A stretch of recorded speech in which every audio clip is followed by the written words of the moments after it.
Un artista de la libertad, de los derechos humanos, del transformismo, de la aceptación, de la tolerancia, de la rebeldía y el reconocimiento. Algunas palabras que pueden definir su lucha y su vida. Desde joven descubre la fuerza interna que lo impulsará a convertirse, como él mismo dijera, en el frente de batalla. Sin miedo y sin temor a lo que diga nadie, se ofrece a su pueblo, a su país, con una bandera compuesta por corazón y valentía. Esa valentía que hoy lo diferencia y hace que muchos lo sigan y confíen en sus preceptos. Gracias por llegar y contarnos tu historia, David Aruquipa.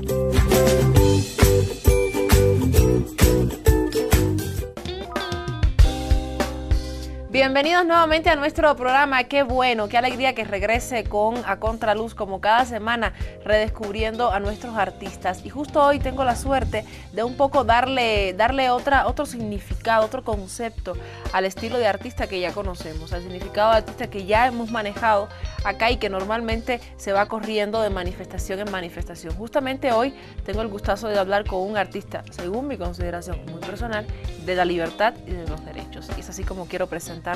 David Aruquipa, gracias por estar acá. Bienvenido.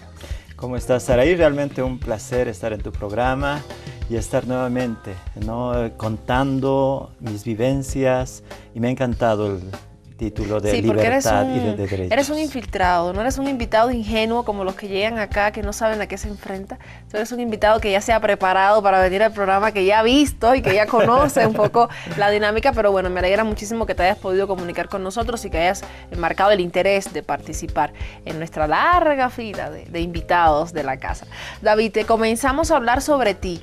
Como te comentaba acá, como que nos interesa un poco ver lo que sucede en el ámbito contextual de forma general, pero desde la persona, desde una individualidad que apoya o que está también dialogando con lo que sucede en la generalidad. ¿Cómo fue la niñez de David? Mira, tengo una niñez particular y eso sí tengo que mencionarlo. Yo accidentalmente nací en Arica, Chile, en una época de dictadura, el 71. Donde mi madre, también huyendo por estas situaciones hacia Arica, pues se instala y nazco, ¿no?, en ese proceso. Pero el momento en que a ella le obliga el sistema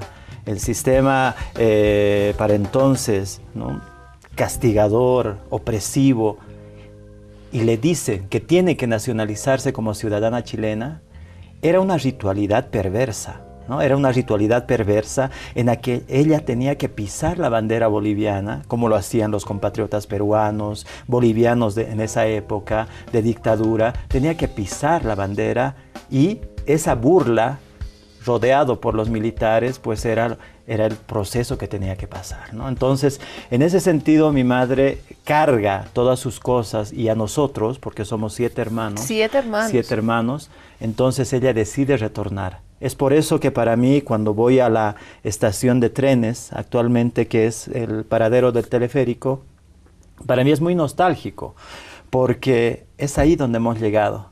Es ahí donde niño, yo a mis 6 años, ni siquiera tenía los papeles de chileno, porque mi madre se ocupó de que no sea así. Entonces llegamos a esta estación y fue donde nos instalamos en estos primeros lugares de la vida para vivir y empezar a conectarnos con Bolivia y yo conocer mi tierra, ¿no? Entonces es por eso que el primer documento que tengo de nacimiento es boliviano, pero con esa historia de niñez desconocida, si quieres, hasta mis 6 años, ¿no? Entonces empiezo a tener mi documentación ya directamente para entrar a la primaria, que lo hago acá, y obviamente con todo lo que ha significado esta carga, las primeras cargas de discriminación que ha sido respecto a mi acento de chileno, de roto, como se denomina, y obviamente la opresión y la violencia entre niños somos muy agresivos, entonces era chileno, devolvernos el mar, que me golpeaban, que no llegaba a la casa con el guardapolvo limpio ni completo, ¿no? Porque eran rupturas de los bolsillos, los botones. Entonces ha sido mi primer enfrentamiento a la discriminación, ha sido xenofóbica en un inicio, ¿no? Te hablo de la escuela, ¿no? Entonces, por eso David Arequipa se enfrenta a esa primera situación y ahí empiezo justamente con este tema de la libertad, de los derechos, del pensar, empezar a reclamar y pensarme, ¿no? Pensarme por qué, de dónde, cómo vengo, qué hago aquí, por qué esta situación, por qué tanta violencia, hablar con mi madre, hablar con los profesores. Entonces, desde muy niño siempre he sido muy vivaz, ¿no? La comunicación para mí era primordial, ¿no? Entonces, necesitaba escuchar los porqués como todo niño, ¿no? Claro. ¿Por qué esto? ¿Por qué aquello? ¿Por qué me violentan? ¿Por qué esta situación? Entonces, encontrar también mis propias respuestas. Entonces, te podría decir que desde niño David Arequipa ha sido un niño revolucionario y que ha ido viviendo estos procesos de discriminación y exclusión a lo largo de su vida, y por ende también eso me permite, ¿no? Verme, reflexionarme y pensarme de manera distinta. Efectivamente, la figura de los hermanos, ¿qué papel jugaban? Normalmente sabemos que los hermanos mayores son aquellos que nos defienden, ¿no? Y que están siempre como que, como nuestra sombra, un poco indicando nuestros pasos. ¿Qué papel jugaban los hermanos de David? ¿Cómo se comportaban ante este grado de discriminación? Porque imagino que como tú también a ellos les debe haber pasado en cierta medida, un poco también depende del tiempo, ¿no? Que llevaban viviendo en Chile.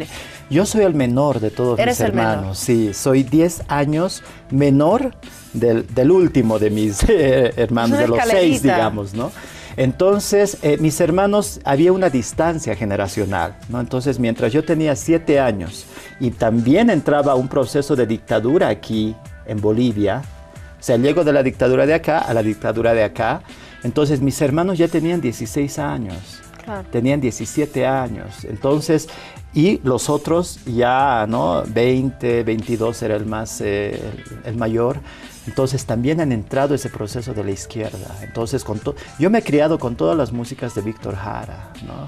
Me he criado con todas estas músicas de protesta de Chile, ya en Bolivia, cuando llegamos acá. Entonces, mis hermanos ya como adolescentes y jóvenes se conectan con los grupos de resistencia. Se conectan con los otros jóvenes ya en las plazas, a partir de la música, porque la música y el arte siempre han sido esos espacios de contestación, de transgresión, ¿no? A lo oficial, a la dictadura que se estaba viviendo.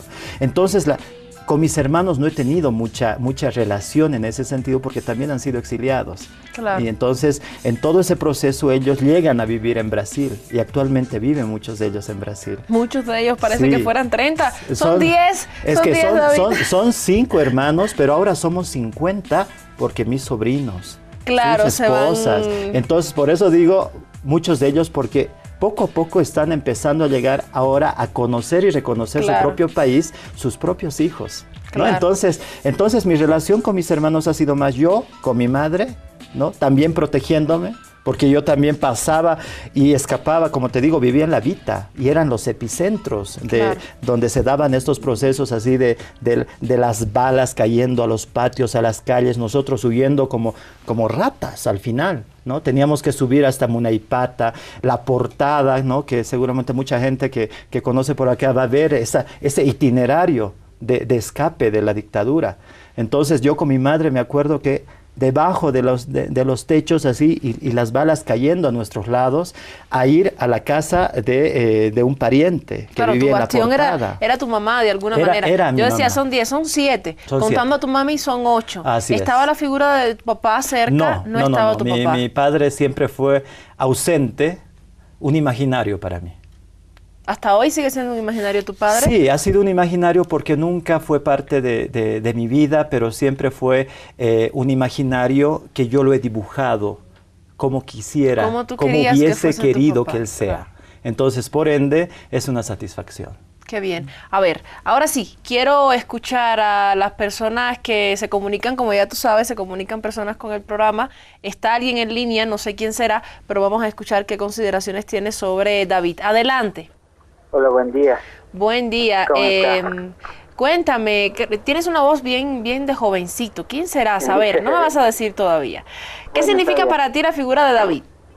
Bueno, para mí David Arequipa, para empezar, es un ejemplo de persona, ya que ha expresado todo el pensamiento que él tiene en sus actos, es un gestor, es una persona que ha luchado mucho en la vida para conseguir lo que él está logrando, que ha tenido una familia que ha estado lejos por un buen tiempo, pero que al final los ha vuelto a tener aquí en su país, en Bolivia. Es una persona que cada vez da un ejemplo, que ayuda a las personas, aconseja, te ayuda en lo que tú necesites y que siempre está ahí en esos momentos que tú necesitas. Y para mí David Arequipa realmente es una buena persona como profesional, como persona, como amigo, como confidente, como un padre. Ahí está, te has descubierto. La última palabra lo dice todo. ¿Con quién estamos hablando? A ver. Con Alejandro. Ay, ¿por qué me haces esto? No, yo no he hecho nada. Usted me ha dado su número telefónico. Yo no he hecho nada. Yo simplemente he preguntado qué significa David para la persona que está en línea. ¿Estamos hablando con Alejandro? Sí, habla Alejandro. Alejandro Arequipa eres, ¿verdad? Sí, Alejandro, mi hijo, mi cómplice, mi compañero, el que me ha permitido hacer de esta libertad de vivir y esta complicidad, pues que él esté a mi lado. Tal vez si él hubiese negado alguna posibilidad, ya sea por los miedos, vergüenza, tal vez sería otro David. Pero él ha sido y es ese, mi confidente, el que ha sido un pilar fundamental en mi vida para que yo me siga desarrollando, creciendo sin ningún tipo de barreras. Y qué bien. Lo amo, qué bien. Lo amo, nos amamos. La diferencia entre el niño David Arequipa y el niño Alejandro Arequipa es que el niño Alejandro Arequipa no ha tenido que hacerse una idea de quién quisiera que fuese su papá. Tu papá está contigo. ¿Estás totalmente orgulloso de tener a tu papá cerca y de que sea David Arequipa? Hola, no lo escucho muy bien. No me escucho bien. Te cuento que te preguntaba, ¿estás totalmente orgulloso? ¿Te sientes así como que una persona beneficiada, una persona dichosa de tener a tu papá cerca, cosa que no le pasó a tu papá cuando era joven, no tenía a su papá cerca? Tu papá está siempre al lado tuyo para ayudarte, para apoyarte. ¿Estás orgulloso de eso? Sí, bueno, primeramente buen día, ¿no? Buenas tardes. Y claro que sí, siempre le he tenido a mi papá en los momentos más importantes, digamos, de mi vida. Hemos tenido una forma de una nueva familia, que se podría decir, ya que, como comenta mi papá y mi mamá no han estado juntos, pero hemos formado una familia, una amistad tan grande entre ellos, principalmente para que yo, digamos, pueda compartir con mi papá, ¿no?, los momentos más bonitos que he tenido y todo eso. Y realmente, bueno, con todos los logros que él logra, con todo lo que él está haciendo, ¿quién no va a estar orgulloso? ¿Quién no estaría orgulloso? Y yo Así como es. hijo principalmente estoy dichoso, ¿no?, de que sea mi papá. Y siempre lo he dicho y siempre, papi, te quiero harto, ya sabes, ¿no? Qué bien, Gracias, qué bien. Gracias, hijito. Alejandro. Gracias por comunicarte con nosotros. Muchas gracias. Bueno, listo. Hasta luego. Hasta luego. Mira que yo no he hecho nada, solamente él ha dicho, a no ser que tú le hayas preparado y le hayas dicho, No. vas a leer este libreto, a no ser que tú le hayas dado el libreto. Es que ha sido una situación que yo pensé sinceramente que lo iban a buscar en otros momentos, todo aquello, y en eso Y apareció. me encanta el programa. No, realmente ahora es otra vivencia porque es al ingresar a este set que me piden los teléfonos y bueno, ni tiempo. Bueno, pero ya no cuentes, porque los que están viendo van a saber lo que pasa. Ya no cuentes, Bien. no cuentes el know-how del programa. Bien. David, me parece interesante escuchar a tu hijo justamente porque a veces uno como que intenta no repetir aquellos modelos por los cuales con los cuales ha nacido, y que evidentemente le garantizan una mejor vida, una mejor formación a nuestra descendencia. Es lo que tú has hecho con tu hijo. Así es, y justamente es lo que él percibe, es lo que yo he hecho. Yo he tenido un padre imaginario, he intentado que sea así. En algún momento he querido darle una oportunidad de que sea mi padre, pero él no respondió ante esa mi necesidad. Me dolió bastante, sí, tengo que admitirlo, que me dolió bastante, y eso hizo que mi fortaleza lo pueda transmitir a mi hijo y decir, no, él no va a pasar esta situación que yo he pasado. Entonces, él tiene que sentirse orgulloso con mi diferencia, con mi proceso de lucha, con mis necesidades. Y obviamente, y en eso hay que agradecer mucho también, y soy eternamente agradecido a su mamá, ¿no? Que han sido procesos así muy diversos de nuestras vidas, que ella ha permitido que pueda estar rodeado del afecto, del amor de mi hijo, y en este momento él ya mayor de edad, ¿no? Pasado los 21 años, entonces ya es una satisfacción y es una decisión de él de seguir empujando esta lucha por los derechos humanos, porque él desde muy niño ha empezado a crecer con ese respeto, con ese cuestionamiento a la sociedad y con esa situación de empujarme y decir, hay que seguirle dando. Claro. Y yo desde la escuela seguía él defendiendo los derechos, seguía él contándome y diciéndome, mira, tú has aparecido en la tele y han venido a decirme unos compañeros, hay que ir a hablar a la escuela, hay que ir a hablar al colegio. Entonces claro, ha sido esta relación. Procesos, ¿no? Que uno cree que no pasan ellos por ese proceso, pero también pasan. Claro. Y no solamente en Bolivia, David. Yo quisiera hablar sobre este tema, no solo pensando en nuestra sociedad a la que evidentemente nos dirigimos. Quisiera hablar sobre este tema de forma universal, porque es un tema que se da en cualquier parte del mundo y que en cualquier parte del mundo aparecen personas como tú que deciden ir contra esos modelos tradicionales, esquemáticos, discriminatorios, que de alguna forma son los que impiden que uno finalmente se muestre como es y sea lo que quiere ser. Entonces, como que de alguna manera hablar sobre la generalidad y sobre temas que pasan también fuera del lugar donde vivimos, un poco le da más fuerza al tema, ¿no? Así es, yo creo que la libertad es importante, primordial, porque el momento que yo he decidido vivir en libertad, el momento que yo he decidido públicamente hablar sobre mi sexualidad y hacer un hecho político de mi sexualidad, porque no era un tema ya de las cuatro paredes de mi casa, ya no era un tema escondido, no podía ser un tema privado. Por eso yo coincido con las feministas. Mi lucha es feminista, ¿no? Entonces ahí, pero como pensamiento ideológico, no como un tema del deber ser sexo, mujer, feminismo, no, claro, sino como un cuestionamiento ideológico respecto a estos sistemas de opresión que nos afecta a todos, claro, y a todas. Entonces, en ese sentido, obviamente que para mí esta libertad y esta visibilidad pública me ha permitido no solamente hablar y dialogar contigo así frente a frente con toda la gente que me conoce, sino ha sido dialogar horizontalmente con todas las estructuras y intentar, ¿no?, inyectar y resquebrajar, porque ese creo, claro, que es la tarea de todos y todas, porque todos, para mí el tema de género, equidad de género, reducirlo a hombre y mujer, equidad entre los dos, dista de lo que plantea el feminismo, que identifica un sistema patriarcal con estructuras que pueden ser muy poderosas,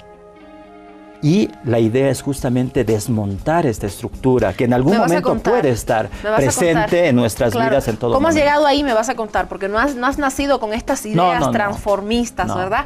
Vas a contarme cómo has llegado ahí, justamente la diferencia entre tú y otra persona que tenga también formas diferentes de sentir, de pensar, es que tú has decidido hacer tu decisión pública, has decidido hacer tu decisión una lucha. No todos tienen o tenemos, me incluyo, el valor de hacerlo de esa forma. Y es por eso justamente que estás aquí. Hacemos una brevísima pausa, ya regresamos.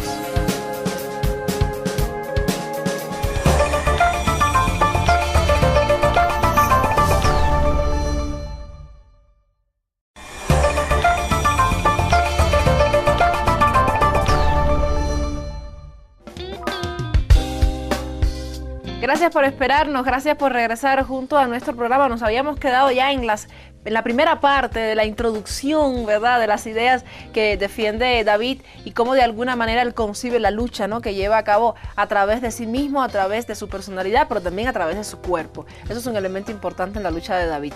Cuéntame, luego de pasar este proceso de dictadura, bueno, todo el proceso de la niñez, de alguna forma, que se iba gestando en ti ya con esos deseos de luchar, de ir contra las estructuras, ¿cuándo comienzas ya, digamos, a dedicarte a un estudio ya profesional, ya mayor, mayor, ya adolescente, ¿y qué es lo que decís estudiar?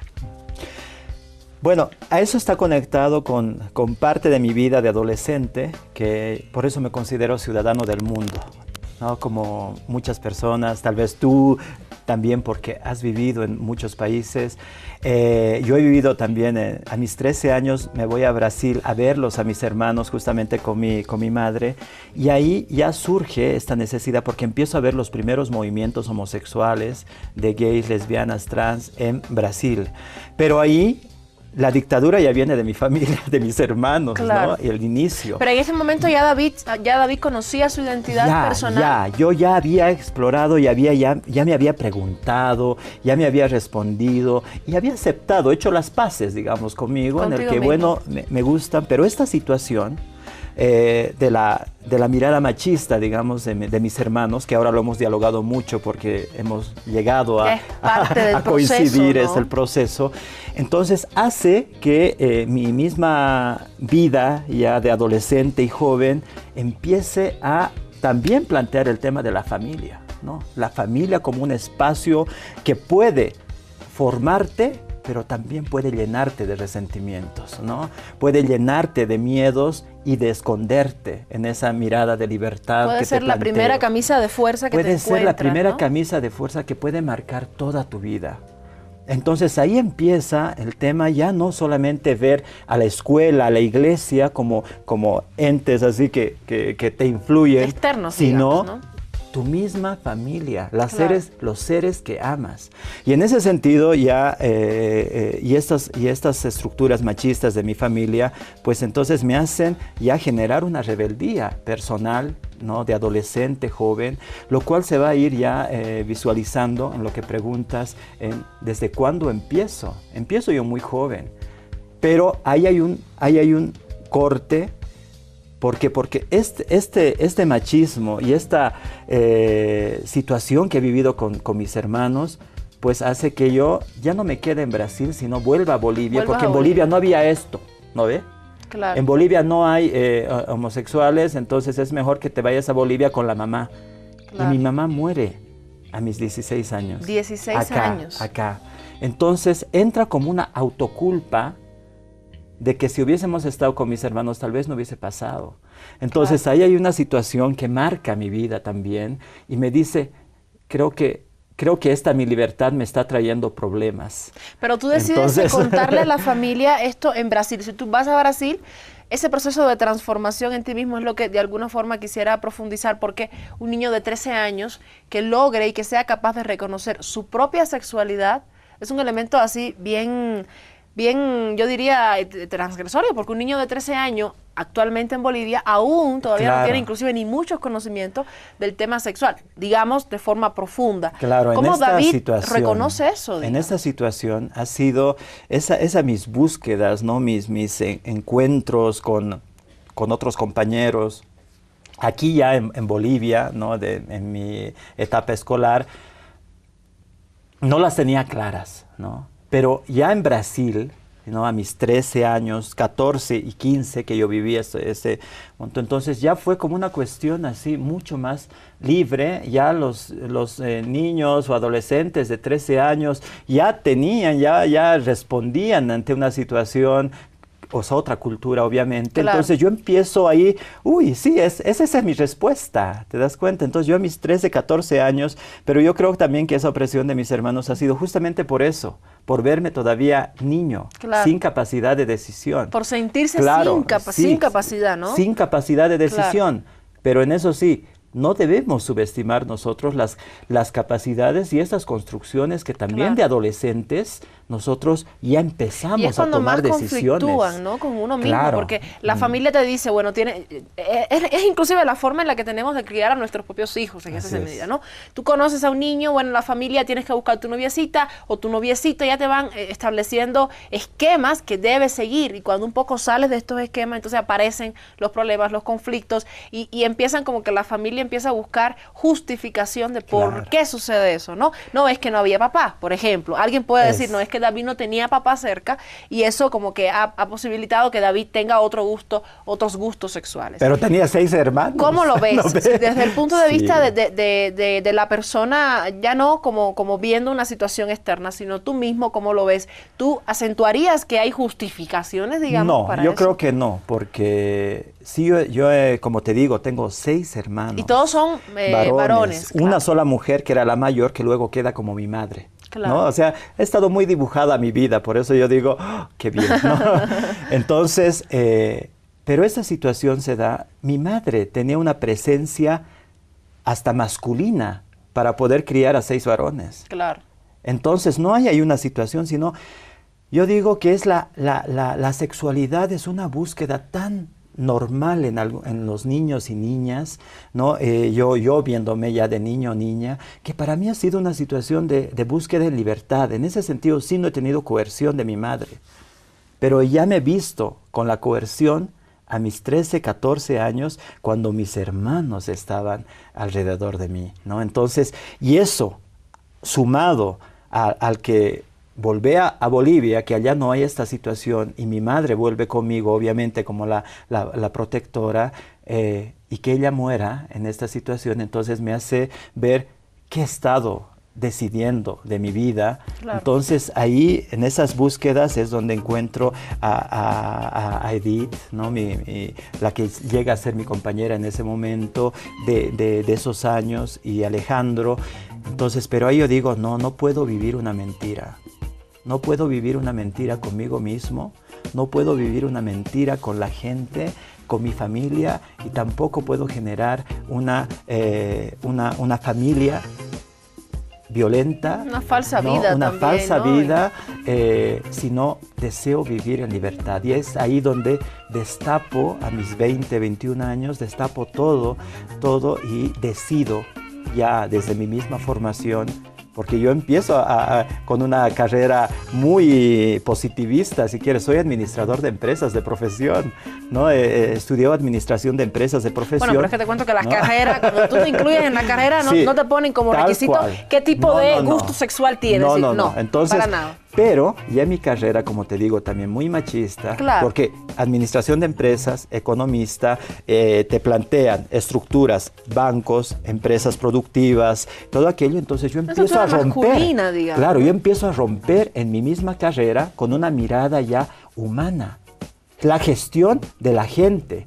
Marketing del uso de condón, el condón femenino, qué piensa la universidad respecto a esto. Y ahí entonces empiezo a volcar desde mi misma carrera estos conceptos de productividad, análisis de mercado sobre el uso del producto, etcétera, sino sobre temas sociales y de derechos humanos. Y ahí empiezo a trabajar mi primer trabajo ha sido en la universidad, cuando yo estaba en plena universidad, en una institución que sí es salud sexual y reproductiva, donde se daban talleres de igual a igual, que era, ¿no?, el trabajo de hormiga, ¿no?, donde hablas con los mismos jóvenes sobre el tema de la sexualidad, de la libertad, qué sé yo. Entonces todo esto yo llevaba a la carrera, ¿no? Claro. Entonces las ferias de marketing, las ferias de gestión, yo hacía gestión comunitaria, gestión social, gestión de jóvenes sobre el tema del derecho reproductivo, del derecho a la sexualidad. Marketing del uso adecuado de condón. ¿Y cómo fue la aprehensión de tus compañeros? Han sido también temas de resistencia, pero ella mi carácter, o sea, por eso yo digo, Ya cuando estabas tú eres, formado. claro, cuando tú estás seguro de lo que estás diciendo, cuando tú ya has armado todo un discurso sobre tu misma vida y sobre lo que estás haciendo, es difícil que eso puedan tambalear con discursos conservadores, porque tú Claro. reviertes esta situación y haces que la otra persona reflexione. Entonces hasta había un cierto temor de mis compañeros de contradecirme, ¿no? Porque ¿con qué nos va a venir ahora, no ve? Entonces Claro. había más Y es bien que hay una eso ha situación de caracterizado, yo complicidad. creo, de forma así bien histórica, eso ha caracterizado mucho a las luchas de los homosexuales, de las lesbianas, de todos los grupos, en su forma de expresarse. Así Justamente es. sobre eso quería hablarte, es uno de los temas que tocas en tus libros, luego nos vas a contar. Ok. Pero cómo de alguna manera te implementas, si te impones identidad, pero a través del lenguaje. Sabemos que el lenguaje es un elemento bien importante porque es la forma en la que, digamos, la sociedad te ofende, te aminora, te hace sentir mal, te abochorna, pero ustedes como que han logrado que el lenguaje sea no el arma del otro, sino el arma que ustedes utilicen contra los otros. Así es. ¿Cómo has logrado, cómo ves eso desde el punto de vista de los adjetivos que se utilizan? Me imagino, hablando ya, poniéndome en los zapatos de la universidad, en un momento donde todos se sienten que hay algo que está mal y lo vamos a pisotear porque es algo que está mal y que no debería ser. El lenguaje, ¿cómo funciona? Bueno, el lenguaje es poder y el lenguaje no solo es la palabra, sino es la corporalidad, ¿no? Claro. Entonces, desde ese punto, y la primera exposición que hice era lenguajes corporales, transgresión transformista, justamente, ¿no? Me hiciste recordar cuando hablabas. Entonces, el tema del lenguaje, la lengua es un tema que puede generarte relaciones de poder, porque nombras y existe. Nombras y obviamente quieres reacción. Entonces, en esta tradición lingüística respecto a la sexualidad, por decirte, eran pues lenguajes discriminadores, excluyentes, claro, constante, maricón, ¿no? El maricón, el débil, la mariposa, el mariposón, ¿no? El que supuestamente todo lo que ve con imagen masculina lo desea, ¿no ve? Hay estas situaciones así que claro, constantemente, no me mires tanto, te gusto, ¿no? Entonces, estas situaciones, pues obviamente que han generado también nuevos dispositivos en mí de respuesta a estos lenguajes, ¿no? Entonces, estos lenguajes de opresión los revierto para que sean lenguajes de reflexión, ¿no? Entonces, en ese sentido, pues ha sido constante, ¿no? Y por eso para mí ha sido una satisfacción muy importante el poder visibilizarme, porque me han obligado a pensarme, me han obligado a reflexionar desde mí mismo y me han obligado justamente a construir mensajes, lenguajes que puedan contestar ante todas estas miradas opresivas y ya no verme únicamente solo, sino verme también de que no había sido el único al que claro, estos lenguajes le oprimen, sino también a las mujeres, sino también a las personas con discapacidad, sino también a las personas afrobolivianas, a otros grupos. Entonces ahí nace esta cuestión, no estoy solo, claro, hay una comunidad de opresiones, hay una comunidad en la que tenemos que responder ante este sistema o sacarte, porque tu lenguaje puede decir algo, pero tu corporalidad, ¿qué es?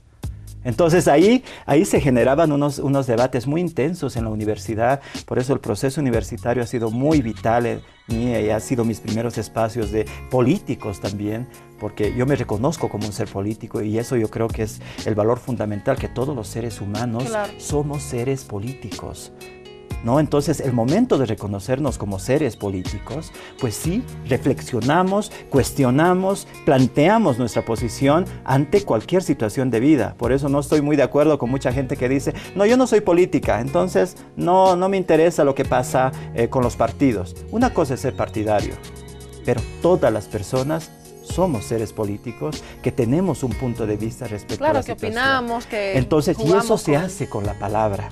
Eso se hace con la palabra, pero no solamente desde ahí, sino con la corporalidad. Porque tu corporalidad es pues también lo que dice, ¿no? En algún momento, cuando ya seguramente vamos a entrar a hablar sobre el transformismo, ¿por qué yo agarro el transformismo, ¿no? y la cultura popular como espacios de tensión y de lucha? Claro. Porque creo yo que la cultura, las expresiones de nuestras fiestas, nuestra corporalidad bailando, es la que transforma esta sociedad. Y da otros puntos de vista, y da otros sentidos. En esos momentos, entonces, ya para ir finalizando esta primera etapa universitaria, ¿cuáles eran los primeros grupos en los que te incluías, en los que participabas? ¿Tenías un grupo que habías formado tú individualmente? ¿Habían otros grupos a los cuales te unes? Primero era el grupo universitario de las federaciones universitarias, ¿no? Estaba ahí incidiendo en mi espacio, pero con los grupos que ya he empezado a conectarme eran con los grupos juveniles, ¿no? Justamente con los que participaba desde la institución que yo trabajaba, y ahí empieza a formarse el primer grupo de jóvenes para entonces del movimiento gay La Paz. Movimiento Gay La Paz. El MGLP, así era, ¿no? Entonces, ahí se empieza a generar, pero ya como un grupo, primero de amigos, ¿no? Como un grupo de amigos que teníamos necesidades justamente de vernos distintos, ¿no? Entonces, ¿qué espacio creamos para poder discutir, dialogar y no sentirnos estos solos que en algún momento tú te sientes, ¿no? Entonces, ahí era primero el grupo de amigos.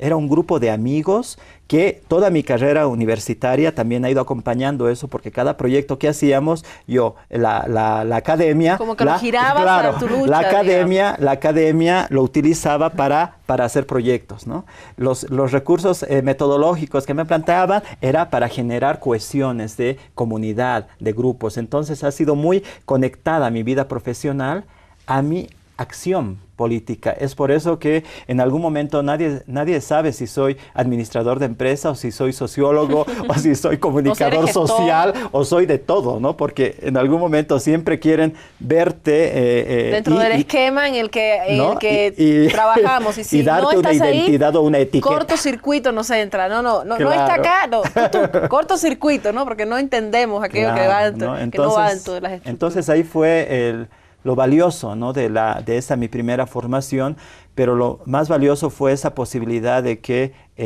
esos recursos metodológicos yo lo conecto directamente con ya mi vida política que se estaba gestando, ¿no? Entonces mis primeros grupos de relacionamiento y de formación han sido el movimiento Gay La Paz, han sido los primeros espacios donde hemos tenido algunos congresos donde hemos estado hasta con mujeres creando en una primera instancia, pero ahí después se genera una ruptura ideológica, ¿no? Ellas feministas, radicales, y nosotros que estábamos con otros temas de reflexión, porque ahí aparece el tema del VIH-Sida en este país, a nivel mundial. Entonces nos empieza a provocar pensar que nuestros amigos estaban muriendo. Y era un tema de vida o muerte. Era un tema de incidir en la política pública. De incidir en la política pública y en la forma de pensar, porque normalmente se cree que, bueno, el SIDA, no, es que homosexual. No, el SIDA, no, es que son lesbianas. Y un poco como que se va destruyendo eso cuando empiezan a aparecer otras cifras, muchas más cifras de personas que no tenían que ver con una u otra decisión, simplemente eran normales, como supuestamente se le dice, porque eso es otro término, ¿no? Así es. Lo que es normal y lo que no es normal. Te digo porque también soy hija, ¿no? de padres y de abuelos que tienen esas estructuras y bueno, mi papá me decía, novio con arete no, ¿por qué no? Claro. No entra dentro de las estructuras de hombre lo que yo considero. Entonces, como que un poco también va con ese discurso de lo que ellos quieren de nosotros y lo que nosotros queremos con nosotros mismos. Vamos a hacer una pausa, David. Regreso, quisiera ya hablar sobre tu concepto de familia, cómo ves el tema de la familia ya desde tu posición como TLGB. Ahí está, lo dije bien. Luego hablamos del grupo, por qué empezamos con las trans, como me estabas contando, y finalmente el transformismo, el trabajo que has realizado con este grupo tan importante y los textos que finalmente son tu legado después de haber salido de la presidencia. ¿Te parece? Muchas Perfecto. Gracias. Hacemos una pausa. Regresamos en unos instantes. No se nos vayan.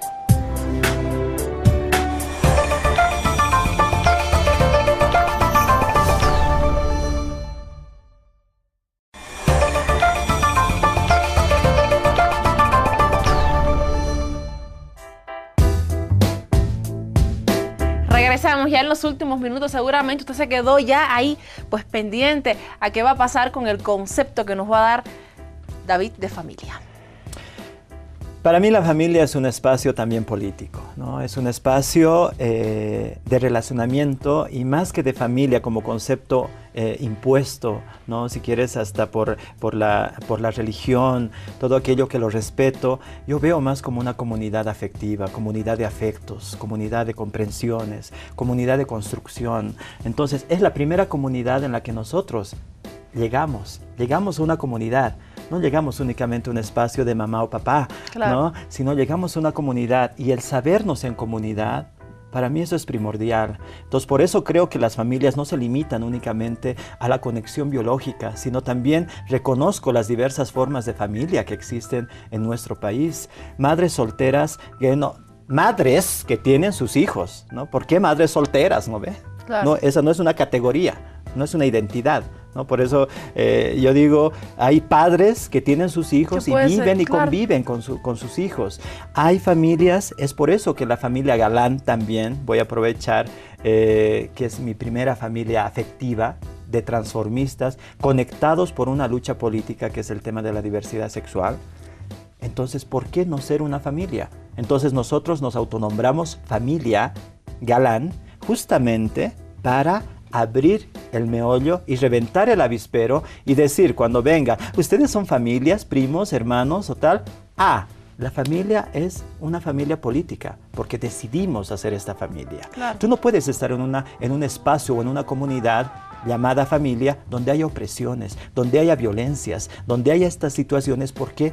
Porque hay un título, un rótulo de familia. Tú tienes que encontrar ese espacio de afecto, ese espacio de comunidad, ese espacio donde tú te sientas bien y te fortalezcan como persona. Claro, un poco va dialogando con este refrán de los abuelos que dice padre o madre, en dependencia del caso que sea, no es aquel que lo trae al mundo, es aquel que lo cría o que está, digamos, ¿no? Y en esa medida un poco como que no va con el hecho de mantener ese arbolito hermoso que nos mostraban en el colegio, cuando salíamos del colegio y veíamos a nuestros padres peleando, luego separándose, decíamos, bueno, ¿y el arbolito dónde está? Claro. No hay el arbolito que nos habían mostrado, ¿no? Y en esa medida, la importancia que tú ves en el que las familias que tienen diferentes formas de sentir, de pensar, de ver la vida, inclusive en el tema sexual también, tengan su familia, tengan el espacio. ¿Tú crees que es importante? ¿Crees que es inclusive válido? Te pregunto, es una pregunta así, yo me respondo y digo, bueno, ¿qué estoy preguntando? Pero es válida la pregunta en un momento como el de ahora en el que estamos poniendo en crisis ese concepto. ¿Crees que es válido que se pueda hacer? Es importante. Es importante porque al final caemos a un tema de la legalidad. Claro. Caemos a un tema de protección y de derechos igualitarios. El tema de los derechos, si bien podemos hablar, es un tema desde la modernidad, desde el sujeto individual que plantean los derechos individuales, también se plantean los derechos colectivos, también se plantean los derechos comunitarios, y en este concepto que yo planteo de familia como una comunidad de afectos, pues obviamente que tienes que garantizar este espacio, y obviamente que la legalidad te da esa posibilidad de garantizar. Por decir, en el caso de yo con mi familia, con mi pareja, con Guido, hacemos una construcción de bienes. Hay una situación de salud en la que yo tengo todo el derecho de proteger su salud. Claro. Pero en ese momento somos dos personas de distintas, como amigos que viven juntos, ¿no? Ante el ojo de lo legal y de la sociedad, y no podría. En las que no hay ninguna conexión, digamos. Entonces, hasta no podría autorizar o firmar en un caso de que él tenga que hacerse una operación. No podría él. Si yo llegara a pasar alguna situación que viajamos tanto, llegara a pasar un accidente, tal vez el bien que está a mi nombre no llegaría a suceder él, sino solamente mi hijo por el apellido. ¿Te das cuenta? Entonces hay situaciones que obviamente que nosotros al hablar esta situación y al reconocer estas situaciones lo tenemos claro, pero el Estado no.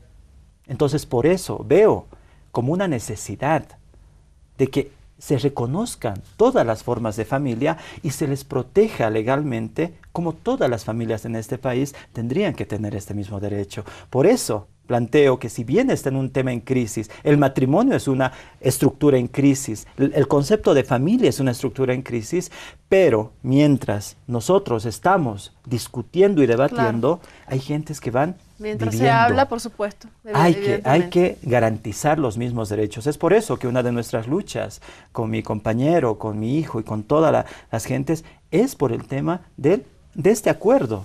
Perfecto. De vida en familia que tendríamos que tener y que tendría que ser reconocida por el Estado, todas estas situaciones. Por el Estado y por todos. Y por todos. Comenzaremos por todos, Así porque es. como que por ahí va el caminito, ¿no? Hacia el Estado. Ajá. David, otra persona en línea. A ver, estoy acompañada con David Aruquipa. ¿Qué usted tendría que decirme sobre este personaje de nuestras defensas de libertad? Bueno, este personaje es un personaje muy luchador, que conoce sus derechos y que se plantea ante la sociedad como es, y pretende también cambiar la sociedad y ayudar a los demás a que también se muestren como son, ¿no? Entonces, dando el ejemplo, David es una persona muy valiente y luchadora, además muy transparente en su forma de ser. Él muestra sus estados de ánimos en todo momento, y como lo ven, es una persona muy sincera y directa y que no tiene miedo ante los poderes oscuros que también tratan de desconocer los derechos de muchas personas de la sociedad. Qué bien. ¿Desde cuándo usted conoce a David? Cuénteme. Bueno, hace muchos años.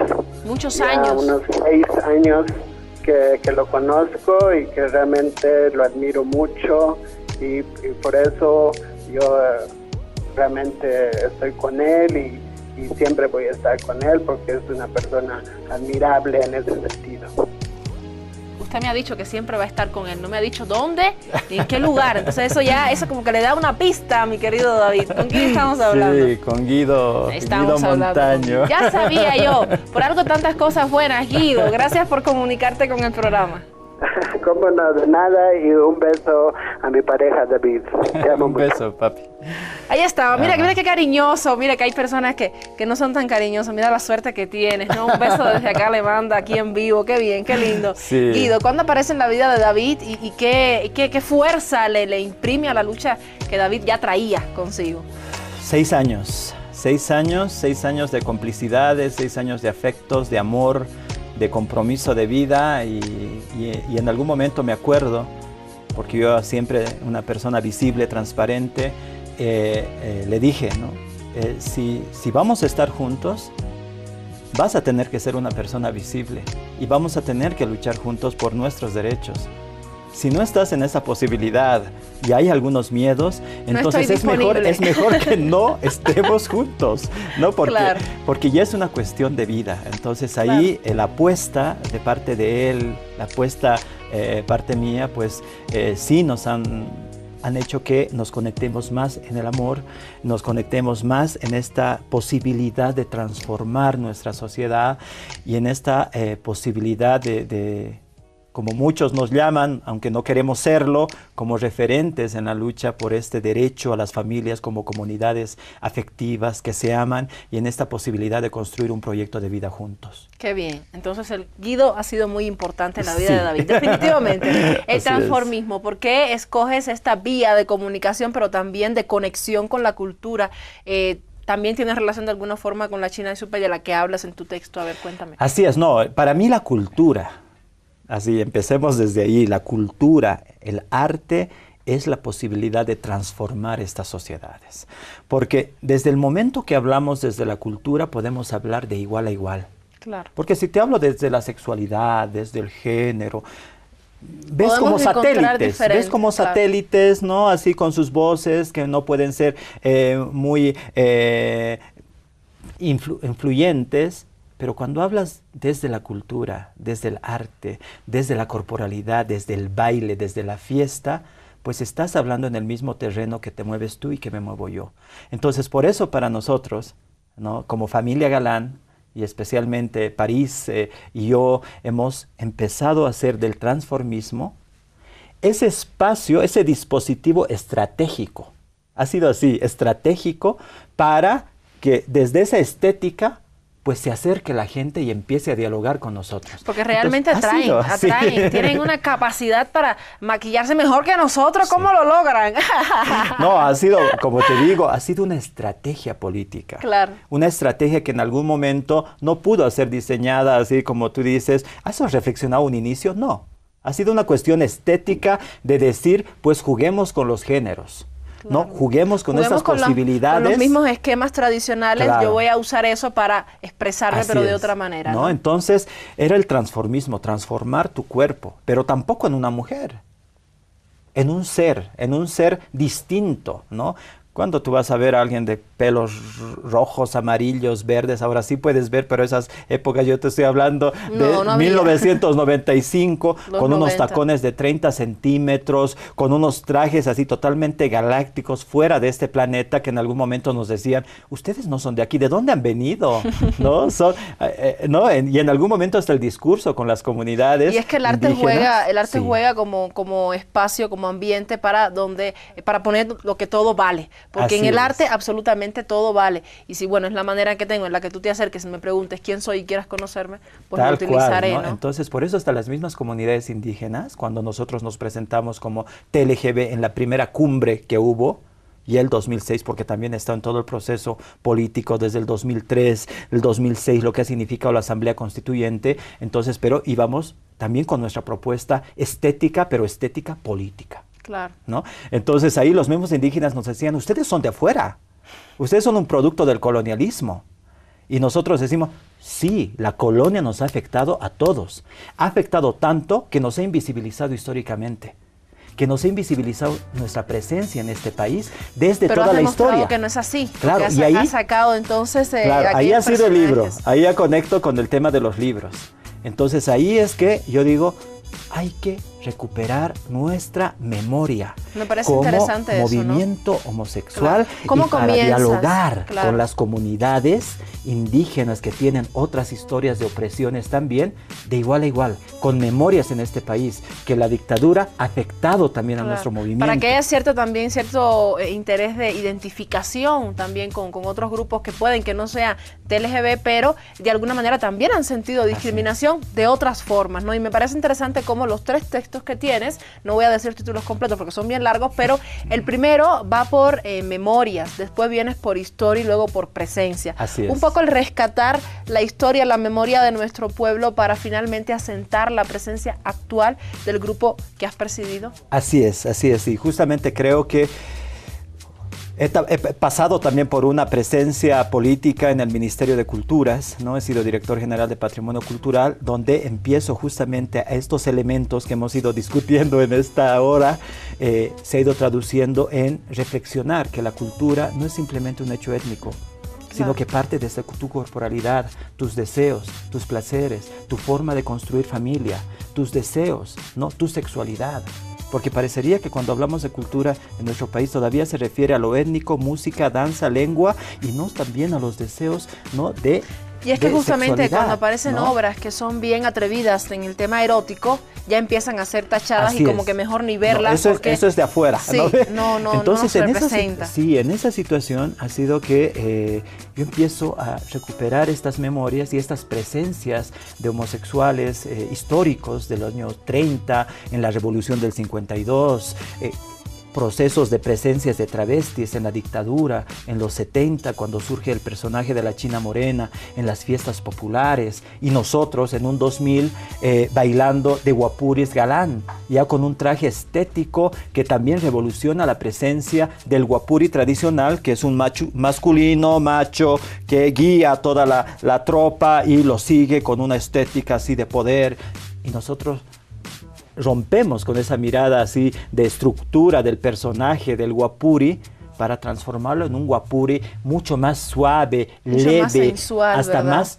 femenino si quieres, ¿no? Por eso, para mí, lo femenino es un tema de discusión política también, ¿no? También. Entonces, ahí hay esa situación y yo digo, ¿quiénes han sido las antecesoras, quienes han abierto esta posibilidad de hacer de la cultura popular un escenario de diálogo y de transformación? Han sido las travestis. Y por eso empezamos con T. Sí, por eso empezamos por T. Ahí está. Te he dado La respuesta. La respuesta. Sí. ¿Por qué en este país es TLGB? Porque las travestis, que en ese momento ni siquiera eran consideradas travestis, porque el lenguaje, Eran como tú dices, innombrables, ¿no? claro, eran las maricas. Mejor ¿no? ni nombrarlas, Eran las sí. maricas. Entonces empiezan con una revolución estética de transformación y hacer de la fiesta el escenario de pulsión de lucha. Entonces eran las fiestas populares donde se gestaban todo, relaciones de poder, matrimonios, bienes, relación con las autoridades, eran espacios de pulsión política, Claro. las fiestas. Entonces es ahí donde ellas se introducen y empiezan a generar este personaje, ¿no? Que tiene una historia larga que es para otro programa. Sí, realmente, o para leerse el texto. O para leerse Ahí el está la texto, les invitación invito para a leer. leerse el texto, Claro. ¿no? La China Morena, Memoria Histórica Travesti. Es cuando ellas hacen de este personaje un personaje revolucionario. Mientras se estaba dando la lucha por la libertad sexual en Estados Unidos, ¿no? En Woodstock, aquí en nuestro país, en las fiestas populares del Carnaval de Oruro, el Gran Poder, estaban revolucionando la sexualidad las chinas morenas. Por eso yo digo, cuando se tenga que hablar sobre una revolución sexual, de la sexualidad en este país, hay que referirse a ellas, cuando las mujeres eran aisladas de la presencia en estos espacios de visibilidad pública. Eran las chinas morenas que con esas minifaldas mostrando la pierna, la estética, esa belleza, estaban generando así un deseo de tenerlas. Eran como unas vedettes políticas públicas, ¿no? Entonces, hay que, yo digo en el texto mismo de los libros, hay que leer estas presencias, estas provocaciones que tiene una Barbarella, Ofelia, Titina y otras más, de revolucionar la sociedad desde ese espacio legítimo como es la cultura popular, donde no discriminan, si quieres, donde estoy con el artesano, estoy con el militar, estoy con la comerciante, estoy con el migrante indígena, en el mismo espacio, en el mismo lugar de relación, de diálogo y de poder.